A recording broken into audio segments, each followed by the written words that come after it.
Hola a todos los seguidores de este canal, si están por aquí seguramente me conocen por la música que hago, pero a través de esta serie de videos quiero compartir con ustedes algo diferente, parte de lo que he venido investigando durante mi último año de carrera sobre la historia del charango en el Perú y de forma particular acerca de su desarrollo en la ciudad de Lima.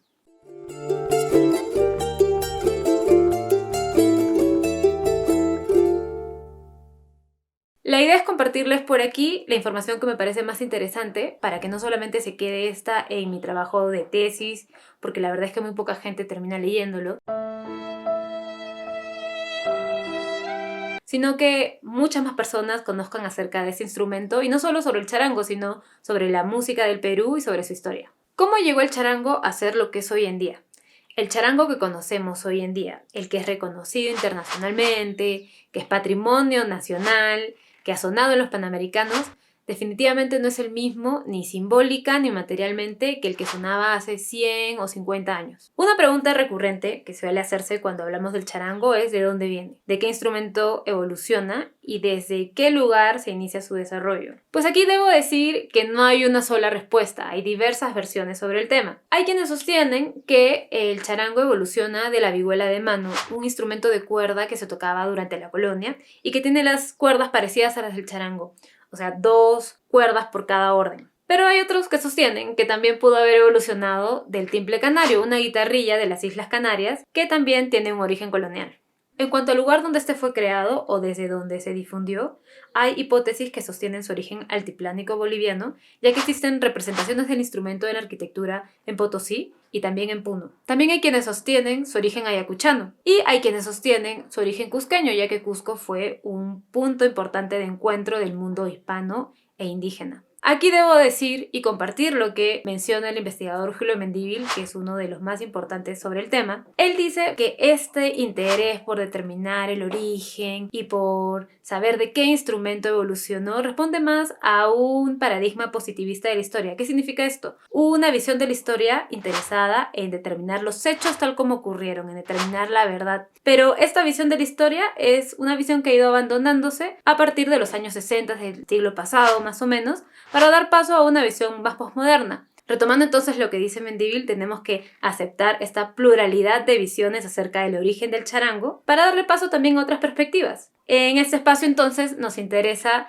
entender al charango como un símbolo cultural, como un significado que está en constante evolución, así como la sociedad que le da origen también está en constante evolución. Y aquí debo mencionar algo que sucede en todo el mundo con los símbolos nacionales, y esto es esta suerte de rivalidad o disputa que surgen cuando un país u otro quiere atribuirse un símbolo nacional. Con el charango no es la excepción. Yo creo que si compartimos una tradición que tiene tantos años, esto nos habla de un pasado común. Recordemos que las fronteras entre países son en realidad políticas, no necesariamente culturales, y esto lo podemos ver cuando vemos nuestras expresiones culturales y artísticas en nuestro país y en países hermanos. Así que yo creo que deberíamos ver el charango como un símbolo de lo que nos une.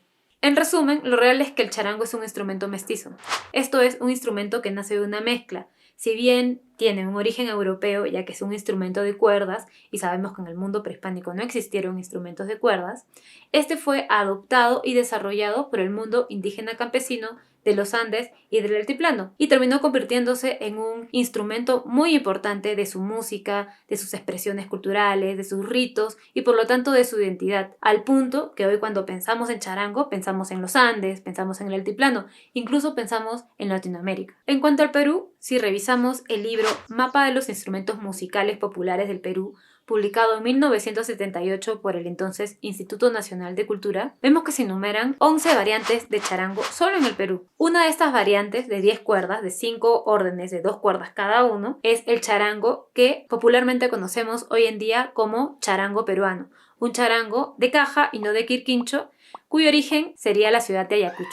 Este libro también nos muestra un mapa del charango en donde se ve que su principal desarrollo está en las provincias del sur de nuestro país, con solo unos pocos focos aislados en Lima, Junín y Huánuco en el centro del país. Ahora bien, este mapa tiene una antigüedad de un poco más de 40 años. Sabemos que en 40 años las cosas han cambiado. En el norte del país se toca el charango, hay incluso festivales del instrumento, y en Lima cada vez más músicos y proyectos musicales han incorporado el charango en sus propuestas. Sin duda el panorama ha cambiado. Y claro, yo soy de Lima, yo conocí este instrumento en esta ciudad, así que la pregunta que surgió fue, ¿cómo llegó el charango a esta ciudad? ¿Cuál fue el proceso por el que pasó el charango para que pueda llegar a mis manos? ¿Por qué estudiar el charango en Lima sabiendo que existen tradiciones más largas en el Perú, como en Cusco, en Ayacucho, en Puno? Pues justamente por eso. Al empezar esta investigación me di cuenta de que existe una escasez de fuentes, que existe muy poca información sobre el charango en la capital. Y este tema es de particular importancia porque cuando el charango llega a la capital es cuando este empieza a consolidarse dentro del discurso de música nacional. O sea, que cuando el charango llega a Lima es cuando empezamos todo el Perú a reconocer al charango como un símbolo de lo nuestro.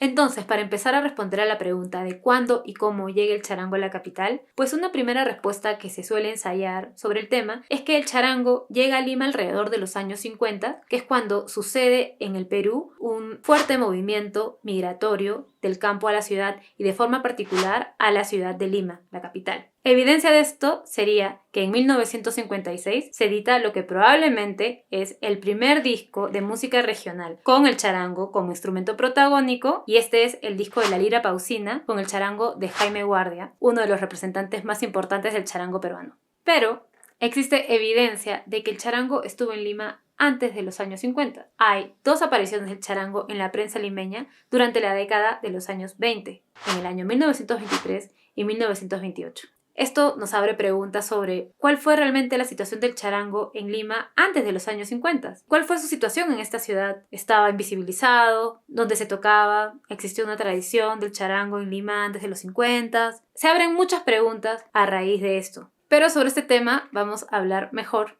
en el próximo episodio de esta serie. Muchas gracias por ver este video. Si les gustó, si les sirvió de alguna manera, pues ayuda mucho que lo compartan. Suscríbanse al canal. Y también si quieren tener acceso a bibliografía o a mayor información de esta investigación, pueden ir a mi página de Patreon, volverse un patrocinador de este proyecto. Ahí también van a encontrar información del nuevo disco que estoy preparando con composiciones del charango. Hasta un próximo video. ¡Chao!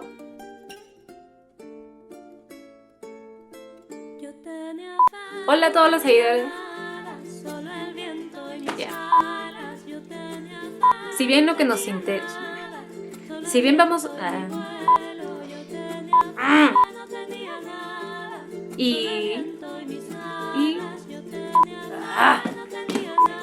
Haz un próximo video. Haz un próximo video. ¿Cómo digo? Haz un próximo video. Haz un próximo video.